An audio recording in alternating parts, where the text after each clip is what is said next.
Okay, this one? This is actually kind of wild when you sit down and really think about it. Like at first glance, it looks like just a small trick, right?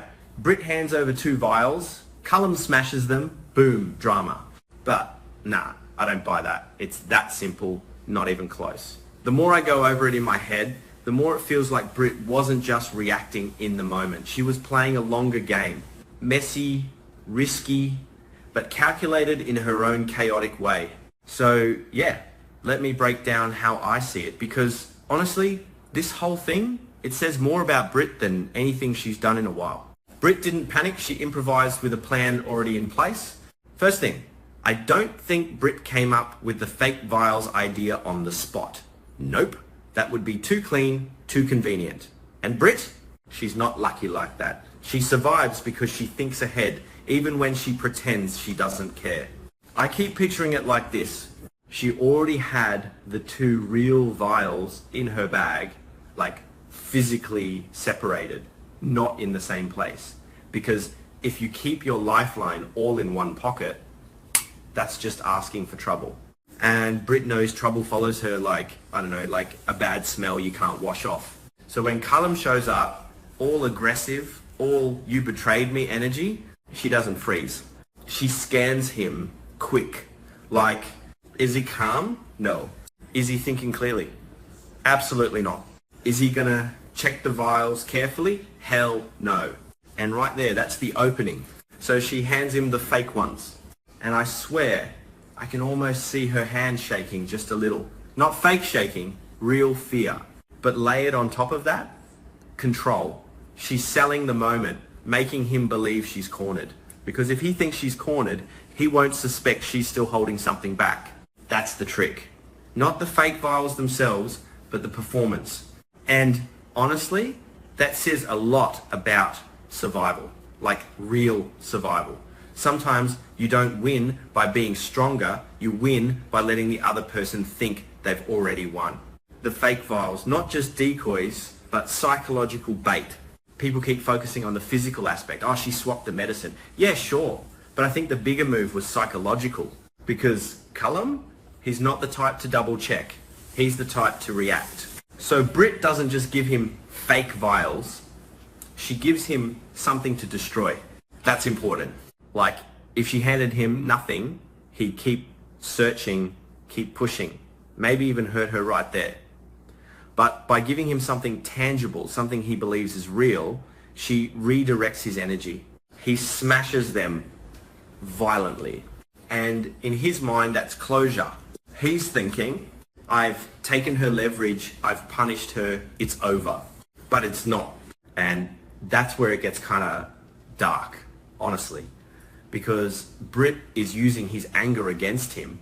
She knows he needs that release, that moment of breaking something. So she gives him a safe target. Fake medicine. Meanwhile, the real ones is still sitting in her bag, like a ticking clock. She hasn't told anyone about. 2 real vials still in her bag, and that's where things get heavy. This part hits different for me. Because, yeah, it's smart. It's strategic. But it's also sad. Those 2 real vials, they're not a victory. They're just time, borrowed time. And Britt knows it. I don't think she's sitting there like, haha, I won. Nah. More like, okay, I didn't die today. Cool. What about tomorrow? That's the vibe. And it changes how I see her completely. She's not just fighting Cullum. She's fighting the clock. Huntington's isn't something you outsmart forever. You just delay it, stall it, push it back a little more each time. So keeping those 2 vials, it's not greed. It's not selfishness. It's survival math. Like, if I use one now, how long do I get? If I wait, do I get more? What if Lucas finishes his research? And yeah, Lucas. That's where this whole thing starts to open up into something bigger. Lucas and the reverse treatment. Risky, desperate, maybe genius, maybe not. Okay? I'll be real. When I first thought about Lucas actually curing Huntington's, I was like, nah, that's too neat, too convenient. Soap logic, sure, but still. But then I started thinking, what if it's not a clean cure? What if it's messy, experimental, borderline reckless? And that's why Britt is holding on to those vials. Because she doesn't trust it yet. She wants to. You can feel that. But wanting something and betting your life on it, not the same thing. So in my head, Lucas's research is like this. Early trials look promising. Some reversal of symptoms, maybe. But side effects, unknown. Long-term impact, total, question mark. And Marco plays into this in a way that kind of hurts when you think about it. Marco, the one who believed and maybe paid the price for it. I can't shake this idea that Marco was the only one who really believed Lucas could pull it off.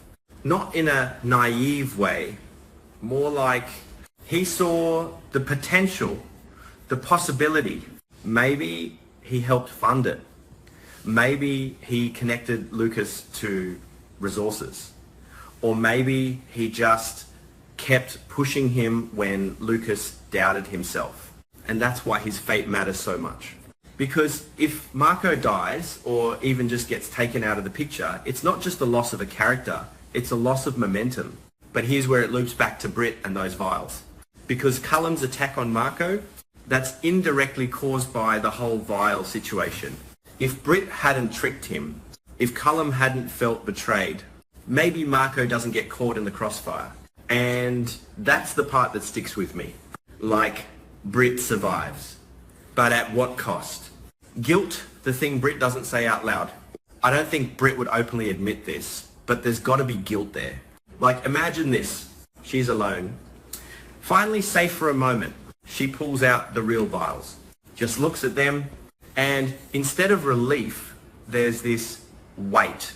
Because she knows someone else might have paid for that moment. Marco bleeding somewhere. Or worse. And she's still here. Still holding the cure. Or the delay. Or whatever you want to call it. That's not a clean win. That's messy survival. The kind that leaves a mark. Cullum, not just a villain, but a ticking bomb. Now, and then there's Cullum. This dude, he's not done. Not even close. Because right now, he thinks he destroyed everything Britt had. But the second he realizes he was played, yeah, that's when things go off the rails. And not in a controlled villain with a plan way, more like unpredictable, violent, personal. Because it's not about the medicine anymore. It's about humiliation. He trusted what he saw. He acted on it, and she made him look like a fool. And people like that, they don't let it go. They escalate. So now the stakes shift. Before, he wanted control. Now, he wants revenge. And Britt, she's still holding the very thing he thought he destroyed. That's a powder keg. Britt as a test subject, not a victim anymore. This is where I think the story can really hit something deeper. Because at some point, those two real vials won't be enough. And Britt will have to choose, keep stretching them out, or take a risk on Lucas's treatment. And I can totally see her choosing the risk. Not because she's reckless, but because she's tired.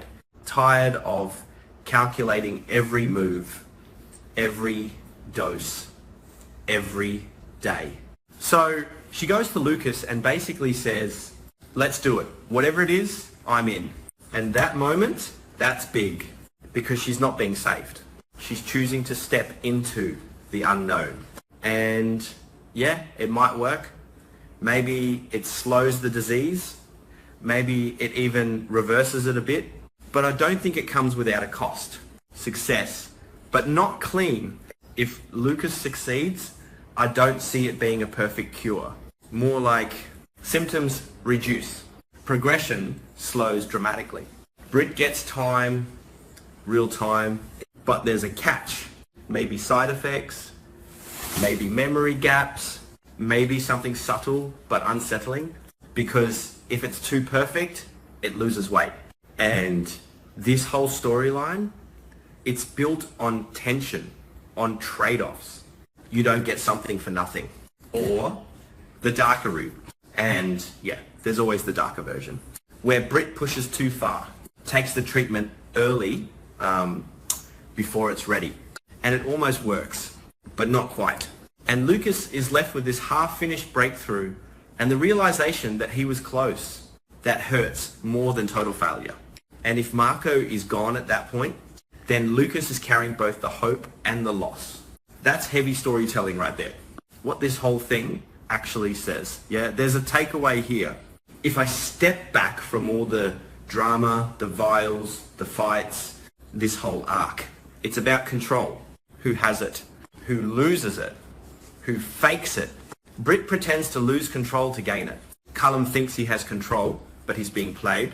Lucas is trying to control something uncontrollable disease. And none of them really succeed completely. They just manage it temporarily, and that feels real. In a weird way, because life's kind of like that. You don't fix everything.